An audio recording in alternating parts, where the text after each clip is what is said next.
నీ జీవితం అందరికీ ప్రశ్నేమో కానీ దేవుడికి ప్రశ్న కాదు. అవునండి, మన యొక్క ఒంటరితనంలో ఒక అర్థం కాని స్థితిలో నా ఒక బాధ్యత తీసుకున్న వాళ్ళు నా జీవితంలో లేరే, నా యొక్క ఆర్థిక పరిస్థితి నేను ఒంటరితనంగా అయిపోయాని అన్న స్థితిలో ఉన్నప్పుడు దేవుడు నీతో నాతో చెప్తున్న మాట, నువ్వు ఒంటరితనంగా ఉన్నావు కానీ నీ జీవితం ప్రతి ఒక్కరికి ప్రశ్న, నీ జీవితం నీకే ఒక ప్రశ్న ఆ ఒంటరితనంలో. కానీ దేవుడు చెప్తున్నారు, నిన్ను నన్ను సృష్టించిన ఆయన చేతితో ఒక ప్రణాళికతో సృష్టించిన దేవుడికి నీ జీవితం నా జీవితం ఒక ప్రశ్న కాదు. ఆ యొక్క ఒంటరితనంలో కొన్ని సంవత్సరాలు ఆ యొక్క ఐగుప్తు దేశంలో ఉన్నాడండి యోసేపు. కానీ ఏం జరిగిందో తెలుసా? ఒక వచనాన్ని మనం చూద్దామండి. ఈ వచనాన్ని అందరూ గమనించండి. 41వ అధ్యాయము 57వ వచనం అండి. 41వ అధ్యాయము 57వ వచనం.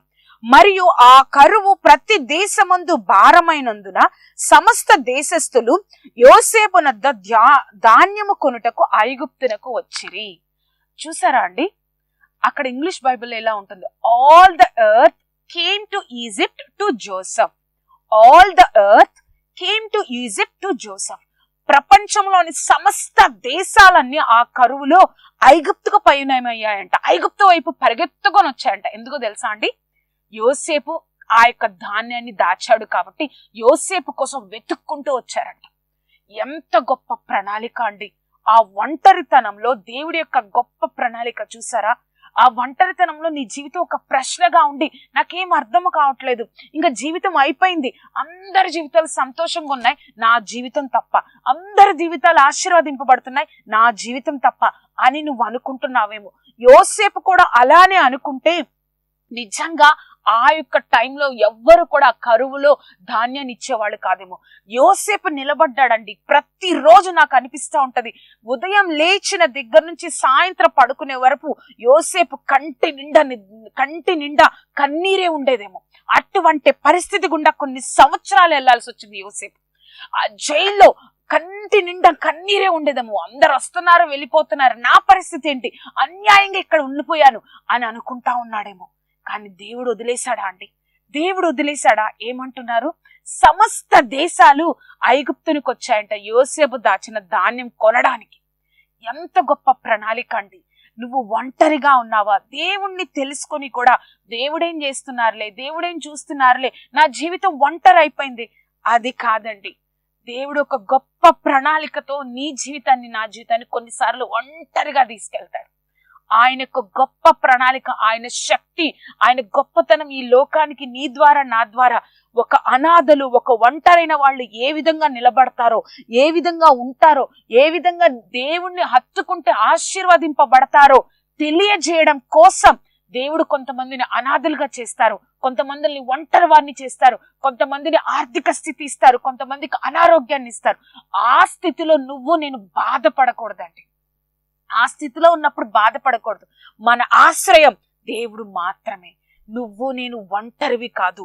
ఒంటరైన వాడు 1000 మంది అగును. ఎంతో మందికి ఆశీర్వాదకరంగా ఉండడం కోసం దేవుడు నిన్ను సిద్ధపరుస్తున్నారు. కాబట్టి నువ్వు ఒంటరివి కాదండి. నీ జీవితం ప్రతి ఒక్కరికి ఒక ప్రశ్నేమో, కానీ నిన్ను నన్ను సృష్టించిన దేవుడికి మాత్రం నీ జీవితం, నా జీవితం ఒక ప్రశ్న కాదు. ప్రార్థన చేసుకుందామండి. సర్వశక్తిమంతుడా, ఆశ్చర్యకరుడా ప్రభా, ఈ కార్యక్రమాన్ని ఎవరైతే చూస్తున్నారో దేవా, ఒక్కసారి జ్ఞాపకం చేసుకోనండి అయ్యా. ప్రభా, మేము ఏ పరిస్థితి వల్ల మా జీవితాలు ఒంటరైపోయావో, ఏ పరిస్థితి వల్ల నా జీవితం ఒంటరైందయ్యా, ఈ యొక్క ఆర్థిక స్థితి వల్ల నా జీవితం ఒంటరైపోయింది, అనారోగ్యం వల్ల నా జీవితం ఒంటరిగా అయిపోయింది, అన్యాయం వల్ల, నింద మోపడం వల్ల నా జీవితం ఒంటరైపోయింది, నా జీవితంలో ఒక బాధ్యత వహించే వ్యక్తులు చనిపోవడం వల్ల నా జీవితం ఒంటరి అయిపోయింది ప్రభా అని ఎవరైతే కన్నీరు కారుస్తున్నారో దేవా, నీ సన్నిధిలో సమస్తము ఎరిగిన సర్వాధికారి, ఒక్కసారి ప్రభా వారిని దర్శించండి దేవా. మా జీవితాలు ఒంటరి కాదయ్యా ప్రభా, ఎవరున్నా లేకపోయినా తండ్రి, నువ్వు మాతో ఉండి ప్రభా మమ్మల్ని చెయ్యి పట్టి నడిపించి ఈ లోకానికి మా ద్వారా నీ శక్తి ఏంటో, నీ గొప్పతనం ఏంటో చూపించగలిగిన గొప్ప దేవుడు అయ్యా. యేసయ్యా, సర్వాధికారి ప్రభా, అందరికీ ప్రభా యోసేపు జీవితం ఒక ప్రశ్నేమో, యోసేపుకి తన జీవితం ఒక ప్రశ్నేమో, చెయ్యని తప్పుకి నేను ఎందుకు ఈ శిక్ష అనుభవించాలి? కానీ ప్రభా, సమస్త దేశస్తులు, ఆల్ ద ఎర్త్, ప్రపంచంలో ఉన్న ప్రతి ఒక్కరు యోసేపు దగ్గరకు వచ్చి ధాన్యం కొనేటట్లు చేసిన దేవా, అంత గొప్ప ప్రణాళిక కోసం యోసేపుని ఒంటరిగా నీ యొక్క చిత్తంలో నువ్వే పక్క నుండి నడిపించిన దేవా, మా జీవితాలు కూడా అర్థం కాని స్థితిలో ప్రభా, ఎవరన్నా ఏమన్నా అడుగుతున్నప్పుడు కూడా కన్నీరే మాకు మిగులుతుందయ్యా వారికి సమాధానం చెప్పాలంటే. ప్రభా, నీ పరిస్థితి ఏంటి, నీ భవిష్యత్తు ఏంటి అని అడుగుతున్నప్పుడు వారి జీవితాల్లో కన్నీరు మాత్రమే మిగులుతుందేమో ప్రభా, కన్నీరు వచ్చేస్తుందేమో ప్రభా. ఏ ఒక్క కార్యం జరగకపోవడం వల్ల, ఏ ఒక్క కార్యాన్ని వారు చూడకపోవడం వల్ల, ఏ యొక్క అర్థం కాని స్థితిలో వారికి సమాధానం చెప్పలేక కన్నీరే వస్తుందో దేవా, మరొకసారి మాకు జ్ఞాపకం చేస్తున్నావయ్యా, నేను నీకు తోడు ఉన్నాను, నువ్వు ఒంటరివి కాదు అని మరలా మాకు చెప్తున్నావయ్యా. సర్వాధికారి నీకు వందనాలయ్యా. తోడేండి, నడిపించండి, బలపరచండి, నీ యొక్క జ్ఞానంతో, నీ యొక్క శక్తితో మా అందరినీ నింపండి ప్రభా. నువ్వే సహాయంతో నింపి మాతో మాట్లాడిన విధానాన్ని బట్టి నీకు వందనాలు చెల్లిస్తూ నజరేయుడైన యేసుక్రీస్తు నామమున అడిగి వేడుకొంచున్నాం తండ్రి. ఆమేన్, ఆమేన్, ఆమేన్. ఈ యొక్క కార్యక్రమాన్ని చూస్తున్న మీలో ప్రతి ఒక్కరి యొక్క కార్యక్రమం ద్వారా ఆశీర్వదింపబడినట్లయితే ఈ యొక్క కార్యక్రమం గురించి, నా గురించి ప్రార్థన చేయండి. అంతేకాకుండా ఈ కార్యక్రమాన్ని మరొక అనేక మందికి పరిచయం చేసి, దేవుడు మాత్రమే, పరిశుద్ధాత్మ దేవుడు మాత్రమే ఈ యొక్క కార్యక్రమాన్ని నడిపిస్తున్నారు కాబట్టి, ప్రతి ఒక్కరితో దేవుడు మాట్లాడతారు కాబట్టి కార్యక్రమాన్ని పరిచయం చేసి మా యొక్క పరిచర్యలో పాలి భాగస్థులు కండి. మనం ఎవ్వరం కూడా ఈ లోకంలో ఎవరున్నా లేకపోయినా, ఏమున్నా లేకపోయినా, ఈ లోకంలో నువ్వు నేను ఒంటరి వారం కాదు. అంతేకాదు, ఈ లోకంలో మన జీవితాలు అందరికీ ప్రశ్నేమో కానీ నిన్ను నన్ను సృష్టించిన దేవునికి ఆ ఒంటరితనంలో, ఆ అర్థం కాని స్థితిలో మన జీవితాలు ఒక ప్రశ్న కాదు అని గుర్తు పెట్టుకొని దేవుడిలో ఇంకా ఇంకా విశ్వాసంతో, ధైర్యంతో, సంతోషిస్తూ మన జీవితాలను ఆయన శక్తితో, ఆయన జ్ఞానంతో మనం ముందుకు తీసుకెళ్తా ఉంటే ఆయన గొప్ప ప్రణాళిక, ఆశీర్వాదాన్ని అతి త్వరలో మనందరం పొందుకుంటామండి.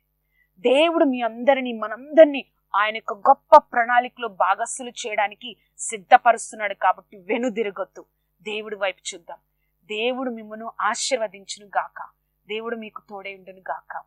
ఆమేన్, ఆమేన్, ఆమేన్.